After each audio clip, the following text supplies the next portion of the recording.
morning class. How are you today? I hope so fine. Okay. Hari ini kita belajar kembali. Pelajaran hari ini adalah pelajaran IPA, Ilmu Pengetahuan Alam ya. Pada hari ini materi yang akan kita bahas ya masih seputar sistem pencernaan. Hari ini kita akan belajar tentang makanan bergizi ya. Halaman 39. Silakan disimak, buka bukunya. Apa sih makanan bergizi itu? Makanan bergizi adalah makanan yang mengandung zat-zat yang dibutuhkan oleh tubuh. Yang pertama itu zat tenaga yang terdapat pada makanan yang mengandung karbohidrat, lemak, dan protein. Kemudian ada zat pembangun, di mana zat pembangun itu kita temukan dalam makanan yang mengandung protein, serta zat pengatur yang ada pada makanan yang mengandung vitamin, mineral, dan air ya. Yang pertama akan kita bahas adalah makanan-makanan yang mengandung zat tenaga yang dibutuhkan oleh tubuh. Yang pertama itu zat tenaga, di mana makanan itu terdapat pada karbohidrat ya.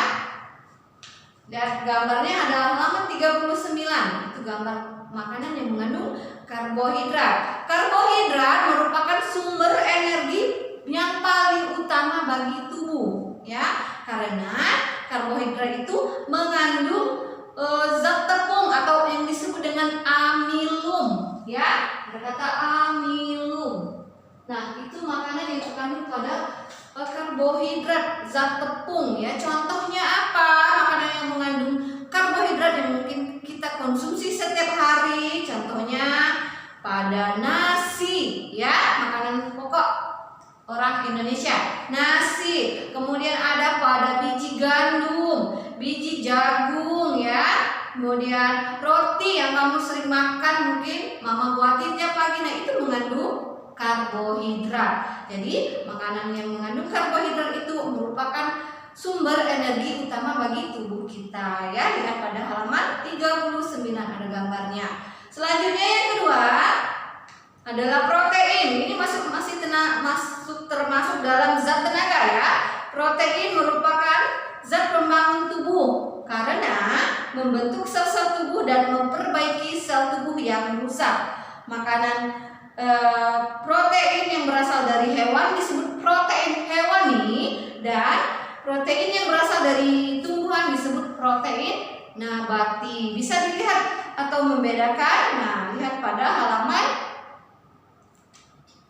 39. Di situ ada gambar susu, segelas susu ya, ada telur, ada keju, ikan, dan daging. Nah, itu merupakan makanan yang mengandung protein ya. Selanjutnya adalah lemak ya, yang ketiga. Lemak merupakan zat makanan yang dapat berfungsi sebagai sumber cadangan energi bagi tubuh ya. Tadi sumber utamanya adalah karbohidrat, sedangkan lemak itu cadangannya ya. Lemak juga berfungsi sebagai pelarut vitamin A, D, E, dan K serta melindungi organ tubuh.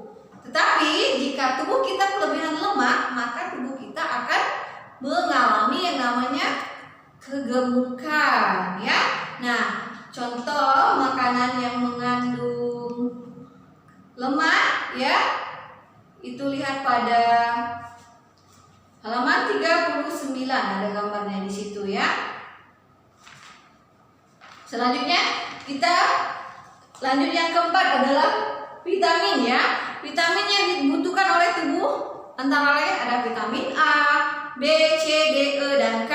Buah-buahan dan sayuran merupakan makanan yang banyak mengandung vitamin ya. Vitamin itu penting loh bagi tubuh, karena jika tubuh kita mengalami kekurangan vitamin, kerja tubuh dapat terganggu. Nah, lihat di sini ada beberapa jenis-jenis vitamin dan akibat jika kekurangan vitamin tersebut. Ya, bisa dilihat. Contohnya vitamin A, fungsinya menjaga kesehatan mata. Contohnya sayurannya ada wortel, keju, telur, hati, dan sebagainya ya.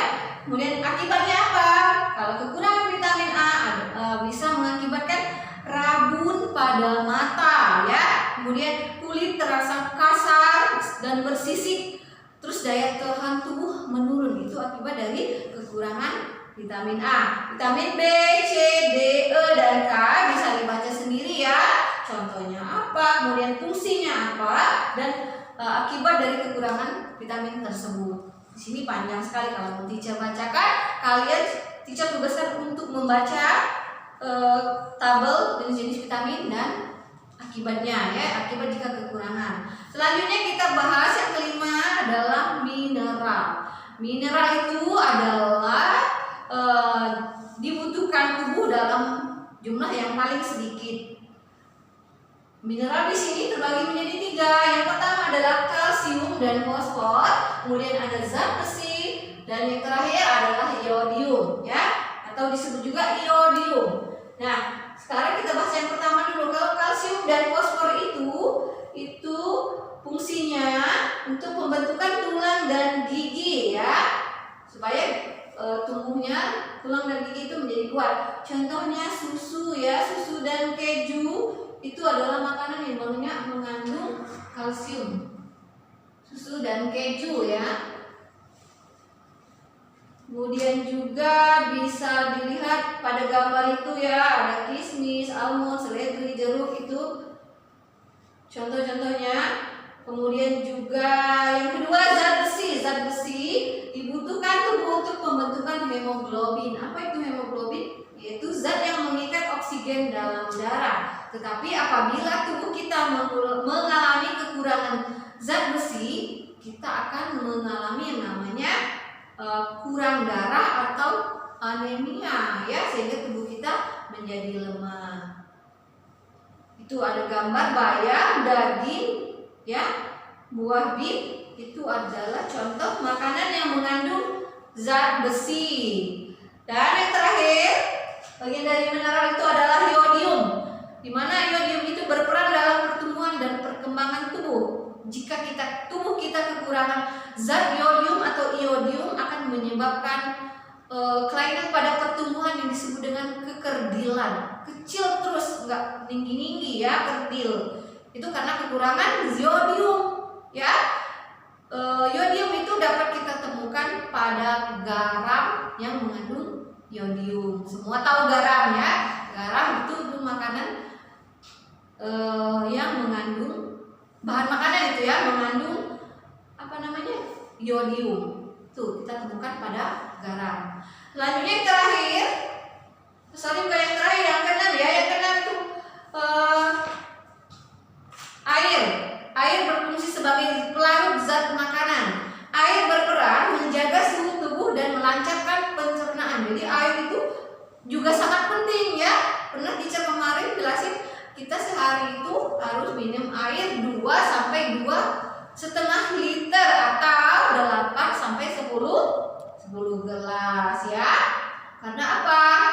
Setiap hari manusia kehilangan cairan dalam tubuhnya melalui keringat, urin. Jadi harus diganti cairan yang hilang tadi dengan cara minum air. Oke?